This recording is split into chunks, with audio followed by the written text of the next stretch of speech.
नमस्कार मैत्रिणींनो, आस्वाद गुड टेस्टमध्ये आपले खूप खूप स्वागत आहे। आज आपण नवीन रेसिपी घेऊन आलेलो आहोत।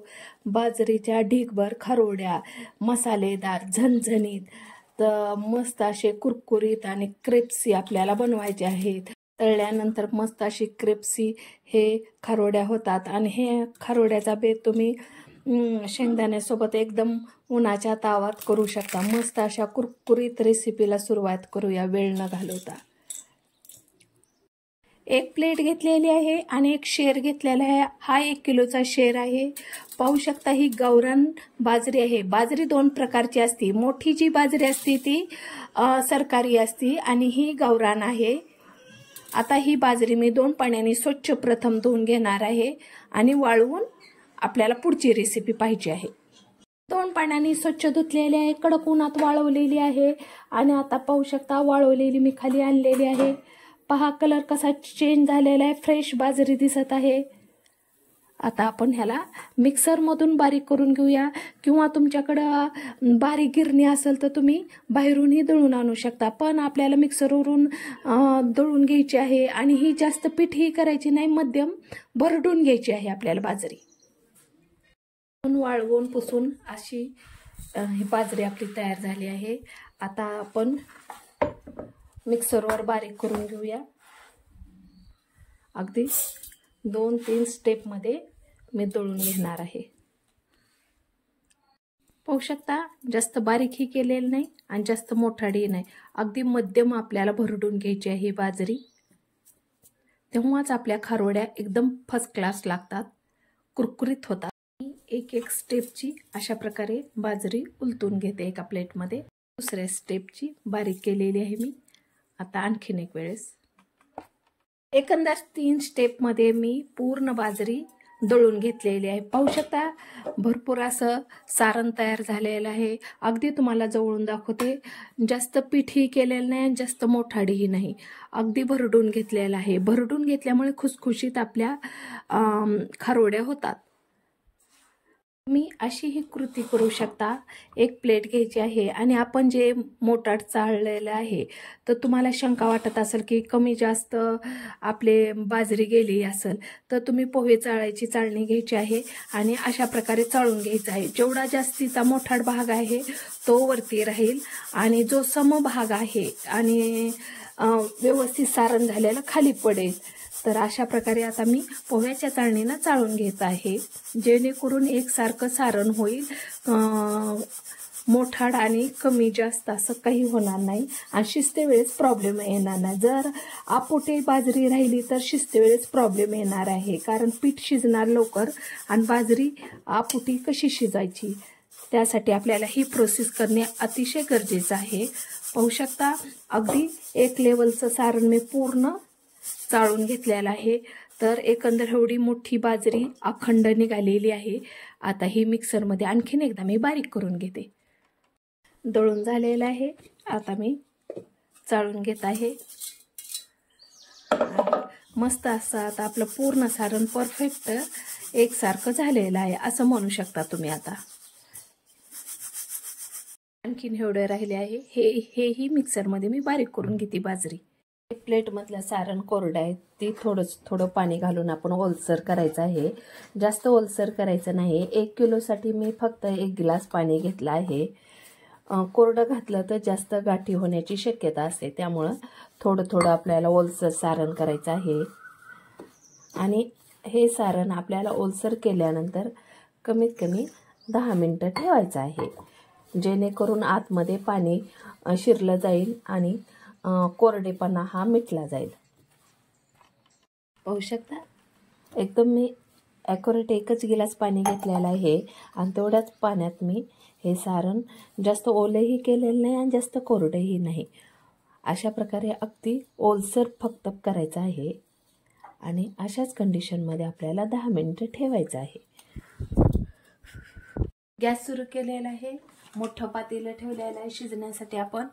आणि आता पातेल्यातलं पाणी पूर्ण सुकलेलं आहे। आता सारण आपलं पातेल्याला लागू नये म्हणून आपण थोडंसं तेल घालणार आहोत, जास्त घालायचं नाही, थोडंसं घालायचं आहे। आणि नंतर आपल्याला 1 किलोची बाजरी आहे तर 1.5 लिटर पाणी घालायचं आहे आपल्याला. अर्धा लिटरचा तांदूळ आहे, अर्धा लिटरचा.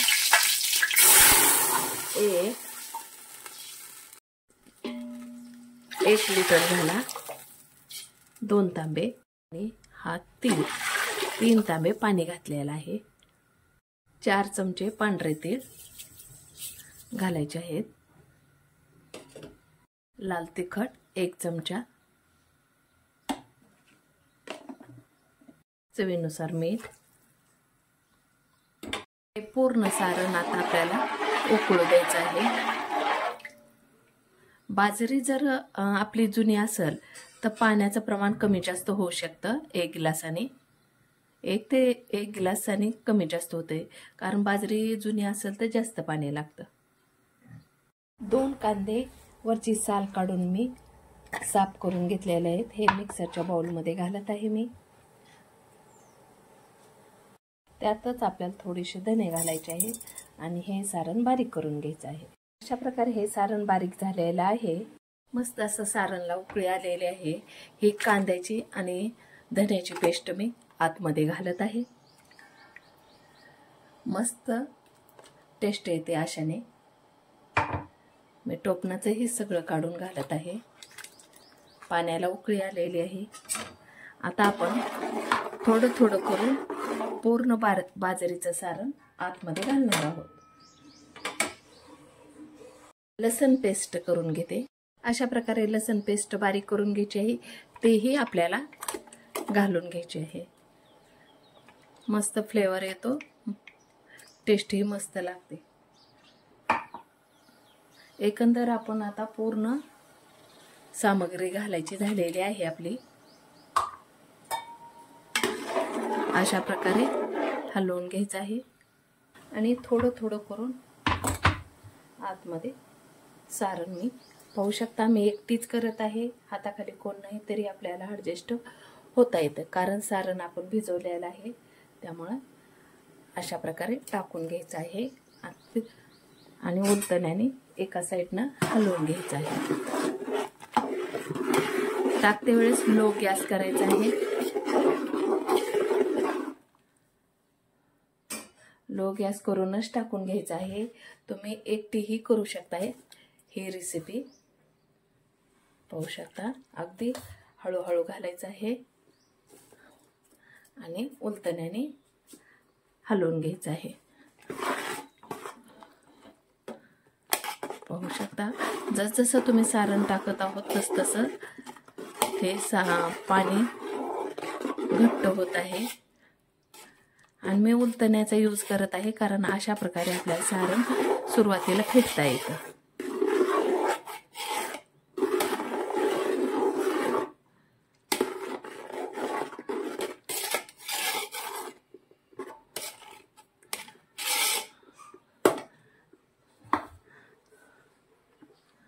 अशा प्रकारे एकंदर आता मी पूर्ण सारण टाकून घेते. पाहू शकता अशा प्रकारे टाकून घ्यायचं आहे आणि नंतर पकडीनं धरलं आहे मी आणि हे सारण आता फिरवत आहे.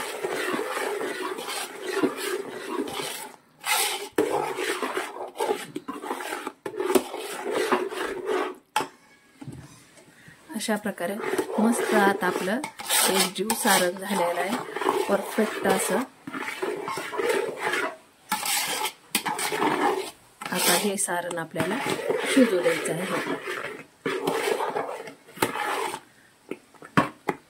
कंप्लीट आपल्याला अर्धा तास हे सारण शिजू द्यायचं आहे.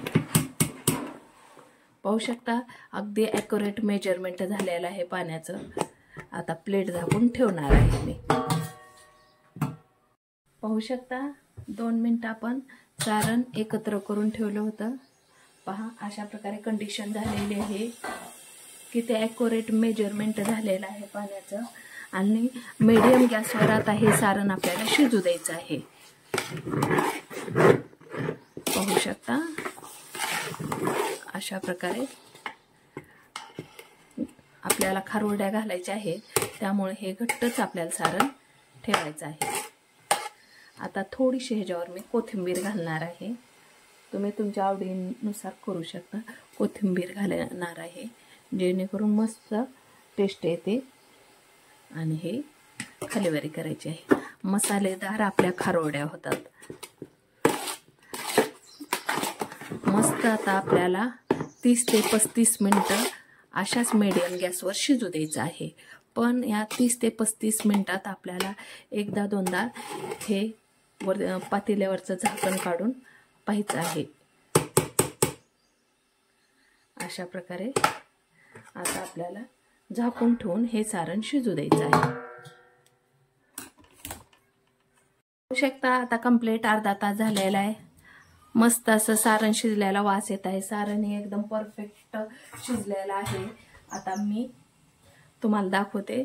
मस्त असं सारण शिजलेलं आहे, परफेक्ट फुललेलं आहे. आता मी गॅस बंद करते आणि हे सारण साईडला थोडा वेळ 5 ते 10 मिनिटं थंड व्हायला ठेवते. पाहू शकता किती परफेक्ट शिजले गेलेलं आहे. कंप्लीट अर्ध्या तासात एकदम मस्त सारण शिजते आणि हे सारण आपण थंड व्हायला ठेवायचं आहे. पाहू शकता आम्ही छतावर आलेले आहे. मस्त असं थंड सारण झालेलं आहे. कॉटनची ओढणी मी हातरलेली आहे ओली करून. मस्त असं थंड सारण झाल्यानंतर पाहू शकता अशा प्रकारे आपल्याला मस्त हाताने गोळा उचला येते आणि आपल्या ह्या शेवग्यात अशा प्रकारे घालून घ्यायचं आहे. अगदी इझी पद्धतीने आपल्याला खारोड्या करता येतात. एकदम उत्कृष्ट असे हे लागतात. पाहू शकता अशा प्रकारे मस्त आपल्याला फिरवून घ्यायचे आहेत. पहा एकदम मस्त तुम्हाला जसा आकार द्यायचा आहे तसा देऊ शकता. एकदम खुल्लं खुल्लं मस्त झालेलं आहे आपलं सारण. अशा आपल्या खारोड्या पूर्ण घालून झालेल्या आहेत. भरपूर असे झालेले आहेत, फुल झालेले आहेत. पाहू शकता आता आपल्याला हे 2 दिवस कडक कडक उन्हाला वाळू घालायचे आहेत. पहा कसाही आकार दिलेला आहे पण टेस्ट अगदी भक्कम अशी आहे. पाहू शकता अशा प्रकारे 2 दिवस आपल्याला कडक वाळू द्यायचे आहेत. पाहू शकता अशा प्रकारे मस्त अशी मोठी प्लेट भरून आपल्या मस्त खारोड्या झणझणीत आणि खुसखुशीत झालेल्या आहेत. मैत्रिणींनो अप्रतिम असे झालेले आहेत. पाहू शकता आणि अगदी कुरकुरीत खुसखुशीत झालेले आहेत. अगदी भन्नाट चव देणारे आहे. धने, लसण, कोथिंबीर अगदी तोंड भरून लागत आहे. तर चला आता आपण तळून पाहूया. तेल गरम झालेलं आहे. आता मी एक एक करून टाकते. पाहू शकता अतिशय नाजूक अशी आपल्याला अशी तेलात सोडायची आहे. मी एका टायमाला अशा प्रकारे 2 सोडत आहे. मस्त असा आपल्याला भाजून तळून घ्यायचे आहे.